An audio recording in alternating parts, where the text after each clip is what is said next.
Olá,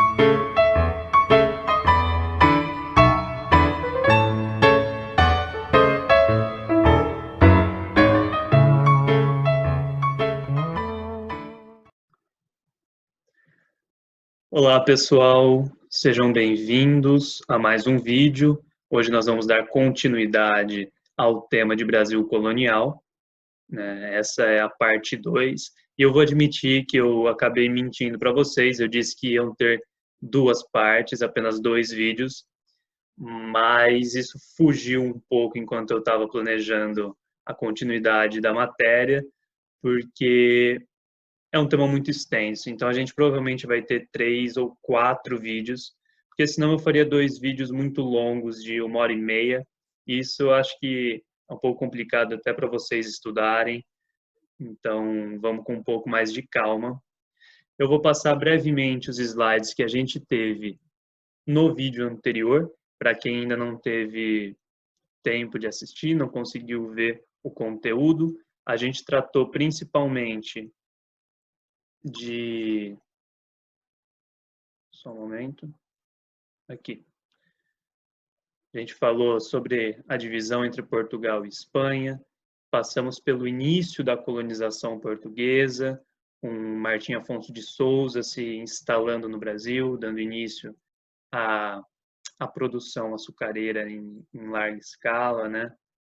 Falamos brevemente sobre a distribuição territorial, como isso se dava, qual foi a organização administrativa desse primeiro momento, depois a transição para um governo mais centralizado, que foi o governo geral.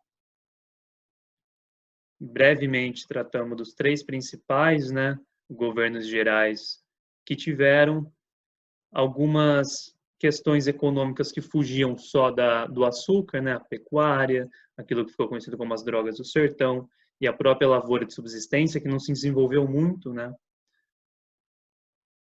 No finalzinho, tratamos da escolha da mão de obra, do Brasil ter utilizado a mão de obra escrava negra, discutimos um pouco sobre o porquê da substituição da mão de obra indígena, e terminamos nesse slide aqui. Portanto, o próximo slide, que é esse, começa a nossa parte 2 de Brasil Colônia. Eu vou tratar principalmente de Bandeirantes e essa expansão para o interior do Brasil e a invasão holandesa no continente, aqui na parte de domínio português, tudo bem? Então, para quem está acompanhando essa videoaula, os temas que serão tratados é Bandeirantes e invasões holandesas, principalmente, tudo bem? Então, vamos começar falando das bandeiras, né, dos bandeirantes. Aqui eu trouxe 2 ilustrações de como eles foram retratados. Lembrando que esses retratos são posteriores, né? Eu coloquei até a data aqui para vocês. É uma recriação, portanto, da imagem que se tinha dos bandeirantes. São do século XIX as 2 pinturas, tá bom? E qual que era o papel central dos bandeirantes? Qual era a função deles na sociedade? Justamente adentrar o território, até então desconhecido. Nesse mapinha que eu trouxe para vocês, vocês podem acompanhar melhor quais foram as principais rotas, tá? Essas mais acima buscavam a região mineradora, então eles estavam em busca de metais preciosos. Já essas mais longas que vocês podem ver, que sobe pelo centro-oeste do Brasil, vai para o norte, tem a intenção de combater tanto pessoas estrangeiras no território brasileiro, tá? Vocês lembram daquela ideia lá, desde o período pré-colonial que a gente chamou, né? De Portugal ter o tempo todo que inspecionar se tem gente de fora no continente, porque eles podem perder o poder da terra, né? Então, aqui é a mesma ideia. Precisa inspecionar, se você vai encontrar pessoas de fora, combater essas pessoas e principalmente encontrar indígenas, né? A intenção era recrutar esses indígenas, alguns seriam então utilizados na mão de obra, outros não seriam não entrariam nesse sistema, mas, de fato, essas expedições eram de caráter violento, né? Era uma tentativa de combate, uma tentativa de captura, eram verdadeiros caçadores, em uma tentativa de melhor domínio do território brasileiro. O que acontece, então, com essa figura do bandeirante, e eu vou querer tratar com vocês uma intertextualidade, né? Vamos tratar aqui não só do que eles foram no período colonial, mas como a imagem deles depois se reproduziu. A gente pode ver, voltando rapidamente aqui, até na questão do vestuário, né, tentando dar um glamour que, na verdade, não se existia. A maioria deles andavam descalços, não tinham essa roupagem de caráter europeu, porque o clima, o relevo, as condições naturais aqui do Brasil não se permitia que reproduzisse o vestuário europeu. Tudo bem? Essa é a nossa principal questão quando a gente fala de idealização. É uma das principais questões, né? Eu trouxe esses dois retratos aqui para mostrar para vocês, né? Duas pinturas do século XIX. Dando sequência aqui, então, vou ultrapassar esse mapinha e vamos falar então dessa idealização do passado. A idealização que se deu ali no século XIX, XX, sobre a figura do bandeirante. Então, aqui eu trago para vocês o Monumento às Bandeiras, que fica localizado no Parque do Ibirapuera. E aqui é uma tentativa de mostrar eles puxando como se fosse, né, uma canoa, e em outras imagens que vocês podem encontrar, vocês perceberão que há uma pluralidade étnica nesses homens que estão aqui retratados. Há negros com cruzes, há portugueses, mas justamente tentando dizer que esse avanço, esse adentramento, dentro de uma ideia já de progresso, foi proporcionada pelos bandeirantes, por essas aberturas de rotas. Tudo bem? Algumas rotas, inclusive, já eram abertas pelos próprios indígenas. Então, né, eles se apropriavam dessas rotas. Outras não, eram abertas por eles mesmos. Tratando, então, dessa idealização do passado, isso faz parte da tentativa de construir uma identidade nacional. A gente viu isso, a gente vê isso no Brasil, principalmente ali no período Vargas, né, isso vai se expandir muito fortemente na escolha do barroco como nosso estilo artístico. A própria Semana de Arte Moderna de 22 vem reforçar alguns caráteres de coesão nacional, mas a todo momento nós tentamos reafirmar isso. E o monumento às bandeiras, o retorno ao passado, a idealização faz parte disso. Se opondo a essa figura idealizada, a gente teve alguns protestos, várias manifestações, né, que picharam o monumento como se eles estivessem cobertos de sangue, né? E eu trago o trecho de uma música do Renan Inquérito que é muito legal para a gente pensar. Ele diz: Bandeirantes, Anhanguera, Raposo, Castelo, são heróis ou algoz? Vai ver o que eles fizeram. Botar o nome desses caras na estrada é cruel. É o mesmo que rodovia Hitler em Israel. É uma letra bem pesada, né? Mas o que a gente para pensar disso? Agora, saindo só da questão do Brasil colonial e vindo para a nossa mentalidade até atual. Essa exaltação de pessoas do nosso passado de uma forma totalmente idealizada apaga muitas outras histórias. Muitas vezes passa por cima de questões como a própria violência que foi do período, o próprio processo sanguinário de captura, de caça por parte dos próprios jesuítas, então de conversão, catequização, ou seja, tudo isso é uma imposição de fora. E essas pichações vêm para nos mostrar, olha, tem um outro lado da história que nem sempre é contado. E aqui eu não estou fazendo uma apologia, uma defesa à depredação de patrimônio público. Não, eu venho dizer que isso é o resultado, é o produto de políticas públicas brasileiras que sempre exaltaram pessoas que, na verdade, oprimiram a maior parte da sociedade. Oprimiram os que já estavam aqui no continente, depois oprimiram as pessoas que foram escravizadas. A opressão se dá a cada período histórico de uma forma, né? Mas há meio que um padrão de opressão em cada país e no Brasil me parece claro esse padrão. Então, novamente, não é uma defesa aqui, não é uma exaltação à depredação, mas por que não criar outros monumentos históricos, talvez até em frente mesmo, que dê a ideia de combate, a ideia de uma pluralidade de pensamento, né? Não só perpetuar a nossa história que é sangrenta, violenta, de uma forma idealizada. Vamos também demonstrar o outro lado.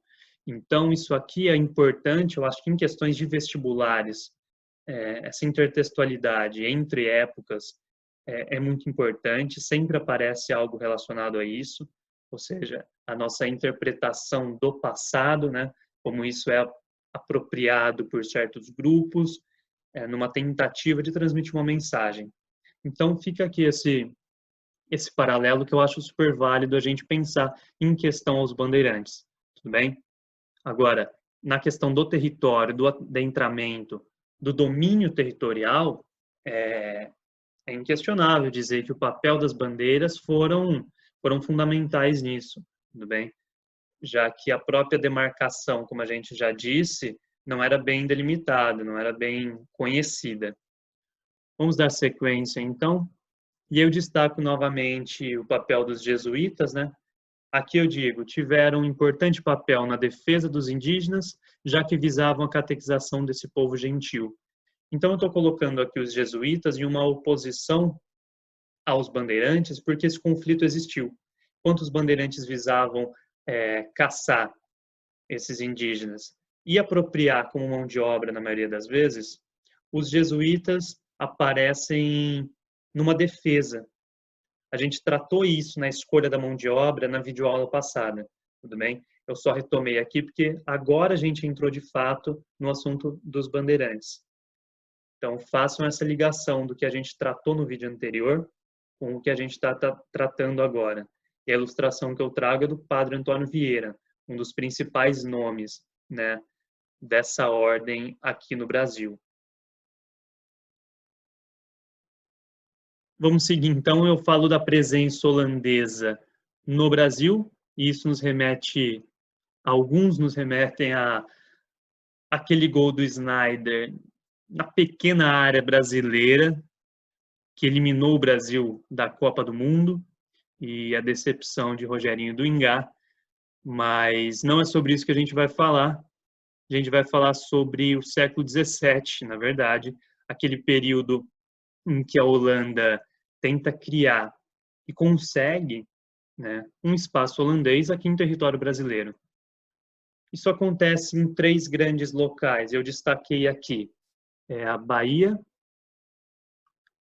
rapidamente. A Bahia em 1624, tudo bem? Pernambuco em 1630 e Maranhão em 1641. Aqui fica localizado no mapinha, né, bem ao nosso leste, o domínio holandês. Quem é o maior responsável por esse domínio? A gente destaca o Maurício de Nassau, deixa eu colocar eu um pouquinho mais para cá. Mas isso se inicia em 1630, tudo bem? É que o Maurício de Nassau, ele foi nomeado para dirigir os empreendimentos da Companhia das Índias aqui no Brasil, né? E ele inicia em 1637, tá? O seu período administrativo governamental. A Holanda estava em busca de um novo espaço, um novo território para o cultivo de cana-de-açúcar, tá bom? Então vamos lá. Quais eram os poderes que foram atribuídos a Maurício de Nassau? Primeiro, ele governaria com o título e poder de governador e capitão-mor da terra e mar. Segundo, ele teria sob sua jurisdição, peço desculpas, está escrito errado aqui, é jurisdição, todas as terras que os holandeses conquistassem ou esperassem fazê-lo. Tá? Então, ele tinha domínio sobre todas as terras que a Holanda já tinha e aquela que a Holanda esperava ainda obter. E, por fim, superintenderia tudo o que se referisse ao bem público, à boa ordem, à disciplina dos cidadãos, à guerra, às alianças e pactos e à justiça. Então, assim, ele tinha poderes quase irrestritos. É claro que ele respondia diretamente aos governantes situados na Europa, situados na Holanda, mas aqui no território brasileiro, ele tinha o poder basicamente restrito. Ele era superior em tudo, desde em questão legislativa até como territorial, tá? E promovia a expansão territorial. Como a gente viu aqui no slide anterior, toda essa parte aqui fica ocupada pelos holandeses, inclusive aqui Salvador, tá? E eles vão conseguir desenvolver engenhos, vão conseguir desenvolver a produção açucareira e até mesmo uma boa relação com as pessoas que habitavam essas regiões. Agora, nem sempre vai ser assim, tá? Nem sempre a boa relação vai permanecer e a gente vai ver o porquê disso. Então, passando aqui para frente, colocar quais são os principais feitos que o Maurício de Nassau conseguiu. Eu destaco: organizaram-se hospitais, principalmente para as pessoas carentes, né, pobres e mais debilitadas, a permissão de cultos católicos e a realização do sabá por parte dos judeus, porque a gente tem que lembrar que a Holanda é um país protestante, certo? Isso vem, inclusive, isso amplia uma das questões entre Espanha e Holanda, que são grandes rivais, né? Tanto no mercado econômico quanto nessa questão religiosa. Mas Maurício de Nassau permite, então, que nessa região que eles ocuparam se tenha os cultos católicos, assim como o sabá por parte dos judeus. Também catequizaram indígenas e foram criadas escolas dirigidas por ministros evangélicos, que era inclusive aberta aos filhos dos nativos, aqueles que por eles eram reconhecidos como selvagens, tá? Então você pode perceber aí uma tentativa de uma boa relação, desenvolvimento de uma relação minimamente saudável, bem, entendam essas aspas que eu coloquei aqui. E por fim, venderam engenhos que estavam abandonados, tá? Isso voltado mais para a parte econômica, e depois colocaram engenhos para rodar. A produção açucareira foi grande e essa era a real intenção, né? Agora, quais foram as dificuldades? Primeiro, Portugal recuperou a sua autonomia em 1640. Vocês se lembram que Portugal e Espanha estavam no que a gente conhece como União Ibérica. Portanto, Espanha e Portugal era uma coisa só. Mas, na verdade, a Espanha prevaleceu, né? Agora, em 1640, a gente tem o fim da União Ibérica. Por isso que eu digo que Portugal recuperou a sua autonomia. E, com isso, fez um tratado de paz com a Holanda, o que afetou a presença holandesa aqui no Brasil. Porque se eles estão tentando ter agora uma relação positiva, não fica bem para a Holanda ficar expandindo o seu território aqui no domínio português, né, aqui no Brasil. Então, isso vai ser um dos empecilhos para continuar a expansão holandesa. Outra coisa, as dificuldades para manter as conquistas por falta de recursos. Depois que Portugal e Holanda assinam o tratado, dificulta a expansão, mas ela não deixa de ocorrer, tá? Aliado a isso, a falta de recursos materiais era um outro fator que dificultava essa expansão. Até porque os recursos tinham que vir da administração lá na Europa. Entenderam? E aí se dá uma disputa, muitas vezes, entre Nassau e os administradores na Holanda, não querendo dispensar recursos para cá. Isso vai causando um certo mal-estar, algumas rupturas nesse processo. Aqui no território português, que é português, né, mas estou me referindo ao Brasil, há sinais de conspirações contra os domínios holandeses, de pessoas daqui mesmo, tá? E por fim, depois desse agravamento da situação do território holandês, ele é demitido em 1643. Vou passar aqui o slide, tudo bem? E quando se dá a grande derrota, a queda de fato da Holanda aqui? Esse quadro é da Batalha dos Guararapes, que eu destaquei aqui, são duas, né? Em 1648 e 1649, e marcam a vitória do exército luso-brasileiro. Desde a chegada dos holandeses aqui, primeiro Portugal e Espanha, que estavam em disputas já pelo território, criam um exército único, assim, vamos dizer, para combater os holandeses.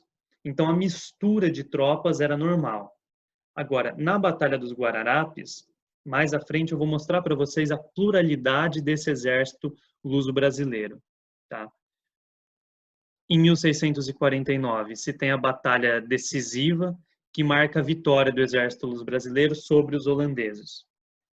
A Holanda assina a rendição somente em 1654, então você tem um vácuo aí até a rendição oficial, mas ela no meio bélico, e de fato já tinha acontecido ali nas batalhas. E a Holanda volta a sua produção açucareira para as Antilhas. Então Portugal tem uma questão aí, conseguiu eliminar a Holanda do território, tudo bem, porém a Holanda se torna um grande concorrente na produção açucareira, porque ela retoma sua produção em outros locais.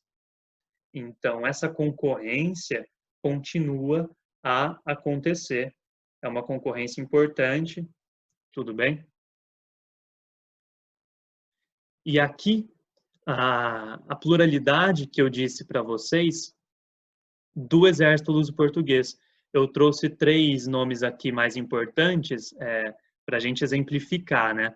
Por exemplo, Antônio Felipe Camarão, ele que era nativo, portanto, que a gente conhece como indígena, foi um dos principais nomes dessa batalha, que conseguiu expulsar os holandeses.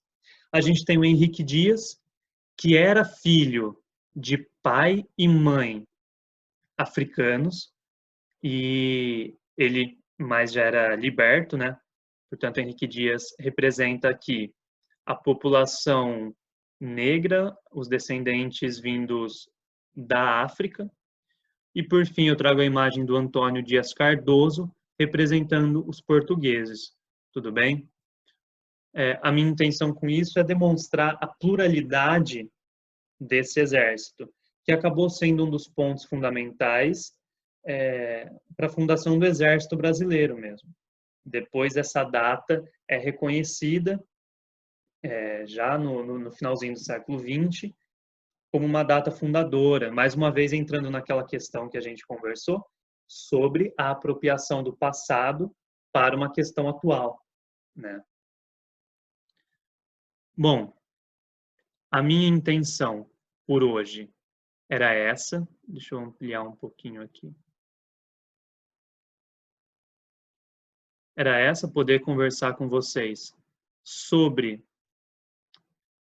a presença holandesa aqui no Brasil, tá? Nessa concorrência tanto territorial quanto econômica, porque ela se justifica pela tentativa de expandir a produção açucareira, que era também a principal forma econômica do Brasil. E o outro ponto era tratar com vocês a questão dos bandeirantes, e principalmente como essa imagem depois é reapropriada de uma forma positiva, idealizada, romantizada, mas que sempre que isso é feito é para atender uma demanda do momento. Tudo bem? Espero que vocês consigam assistir esses vídeos. Qualquer coisa é só perguntar. Agradeço mais uma vez e até uma próxima. Até mais.